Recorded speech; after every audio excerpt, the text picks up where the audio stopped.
ഞാൻ ആദ്യമായിട്ടാണ് റിയാദിൽ വരുന്നത്. അത് തന്നെ ആദ്യത്തെ. രണ്ടാമത്തത്, ഈ ചെണ്ടമേളം തുടങ്ങിയപ്പോൾ മുതൽ എനിക്കൊരു ശ്വാസം മുട്ടലും അറ്റാക്ക് വല്ലതും വരുമോ, ഇത്രയും അടുത്തുനിന്ന് ചെണ്ടമേളം കേട്ടിട്ടില്ല. അപ്പോൾ എനിക്ക് ഭയങ്കര ശ്വാസം മുട്ടലും, അപ്പോഴേക്കും ഇവര് വിളിക്കുകയും ചെയ്തപ്പോഴേക്കും ഡാൻസ് കളിക്കണം, പാൻറ് ഊരിപ്പോവും, ശ്വാസം മുട്ടലും ഉണ്ട്. അവസാനം ഞാൻ അറ്റാക്ക് വന്ന് പാൻറ് ഇല്ലാതെ ഇവിടെ കുഴഞ്ഞു വീണ് പോയി കഴിഞ്ഞാൽ നിങ്ങൾ അതെല്ലാം എടുത്ത് വീഡിയോ ആക്കി ഇടുമല്ലോ എന്നുള്ള ചിന്ത കാരണം അങ്ങനെയൊക്കെ ഞാൻ കാട് കയറി ചിന്തിച്ചു.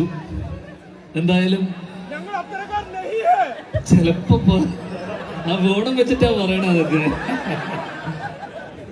ഞാൻ രണ്ടാമത്തെ തവണയാണ് സൗദിയിലേക്ക് വരുന്നത്. ആദ്യം എനിക്ക് തോന്നുന്നു 1 വർഷം മുന്നേ ദമാമിൽ ഒരു പരിപാടിക്ക് വേണ്ടി വന്നിരുന്നു.